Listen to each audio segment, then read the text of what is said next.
nagkakagulo na kasi tumatama na yung gilid, pump ng gilid dun sa dito.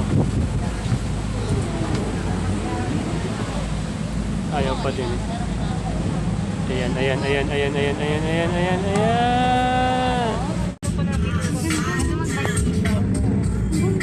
Kaya lang taas naman ang bangin.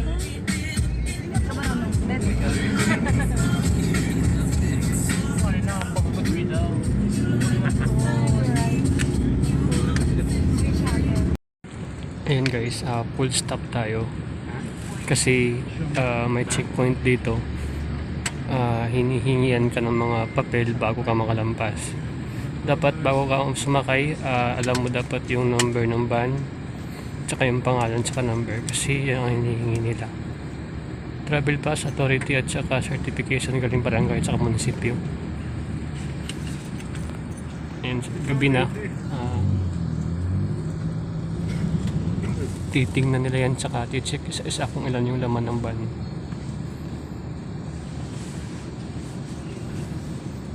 Ayan, hanggang na sa may dulo.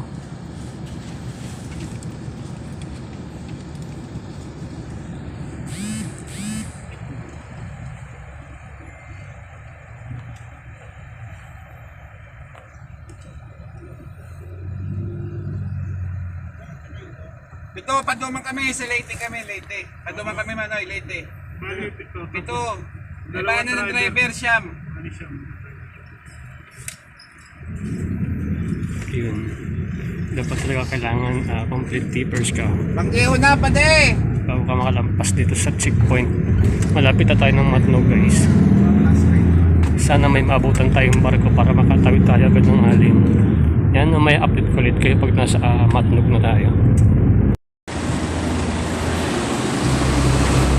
Guys, stop over muna tayo dito sa kainan sa Ragay sa may Capsor. Ito yung mga kainan dito. Ayan guys, so time check 8 PM tayo. Ayan, bali ito yung mga kasama ko. Ayan sila sa loob ng van. Hindi ba sa mga kaso? Pera na nga. Buong bansa di ba, no? Ganyan eh. Amerika na eh, ganyan. Paskat! Oo, kami muna, oy! Paskat ba? Paskat?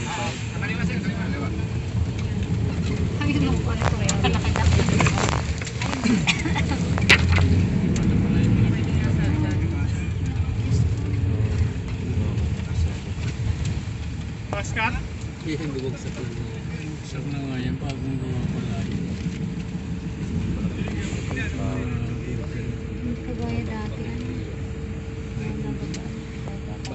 Umaga tayo nakarating dito kasi 4 PM tayo nakarating ng Matnog pero wala pang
And bali, nandito tayo sa taas. Ang nasakyan natin ay Pascat. Akala ko yung tao nasa loob, hindi pala, bababa pala.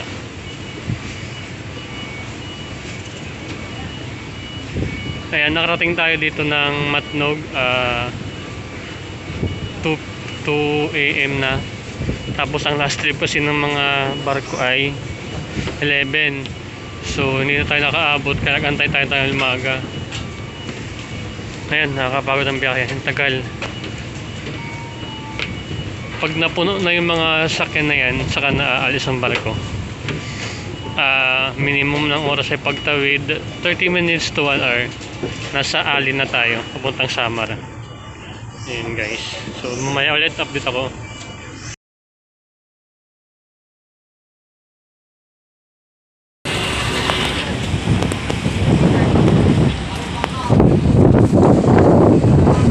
Ayan guys, sa lakas ng alon, hindi pa makaalis.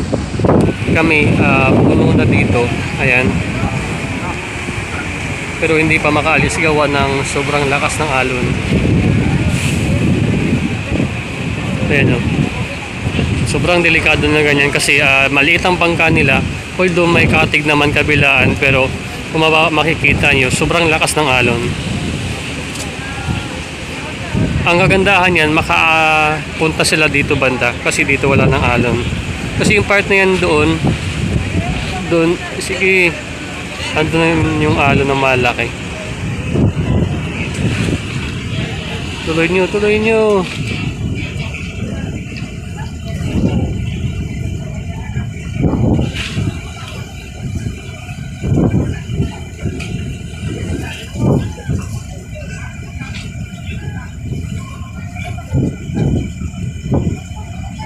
Yun.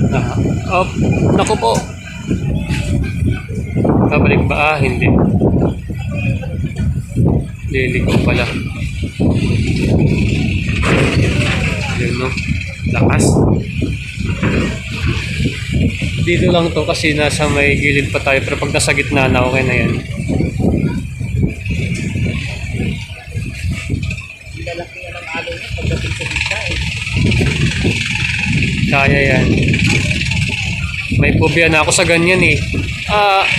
Pag ganyang bangka.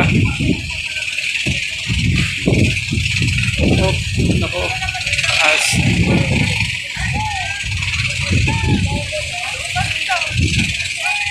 Ayan, kaya yan. Diretso. So, diba? Galing nila guys.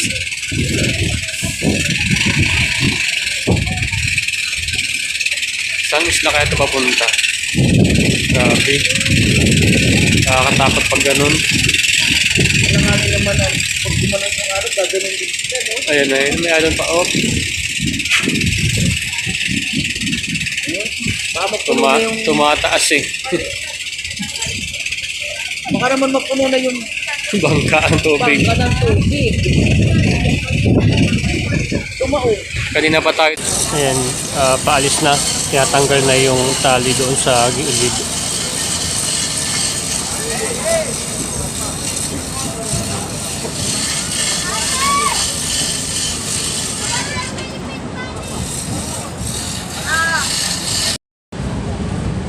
Hindi talaga makaahon kasi tinutulak pabalik yung barko ng hangin tsaka ng alon. Kaya bumabalik lang sa pangpang.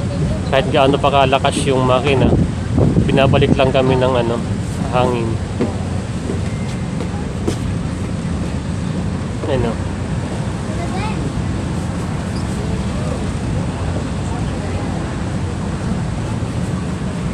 Wala talaga. Hindi ko lang kung mabigat o ano.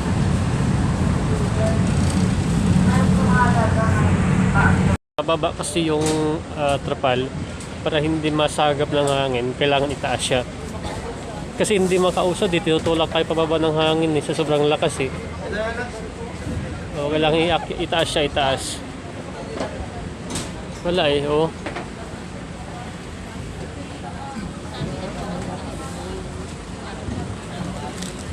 Ayan, itataas yung mga trapal na yan. Kasi inaano nila yung hangin eh.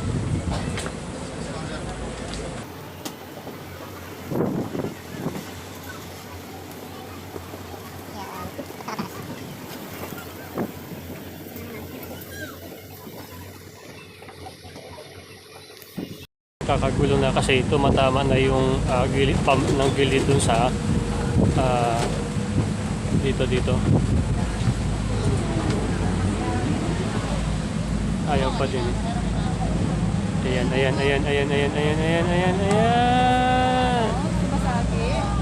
Oo, tumatama dun sa gilid eh.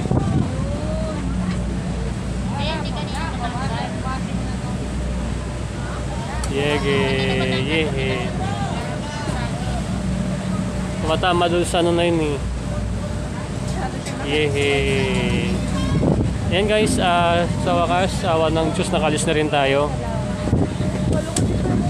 Thank you Lord.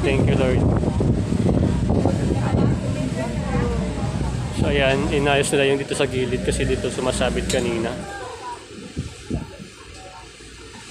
Ayun, yung mga itim na yun, ang mga gilid-gilid na apat.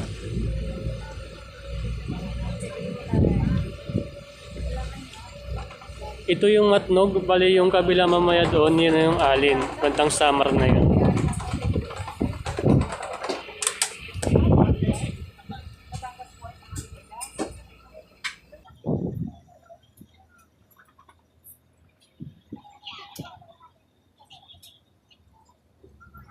Yan, tuloy-tuloy na to.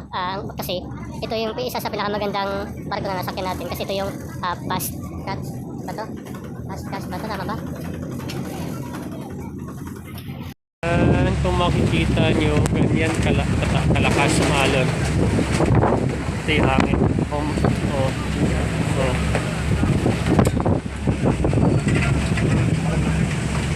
Nakakalasing yung alon. Sobrang lakas.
bumaba ka, hahanapin mo yung bus mo, tsaka sasakay ka ulit.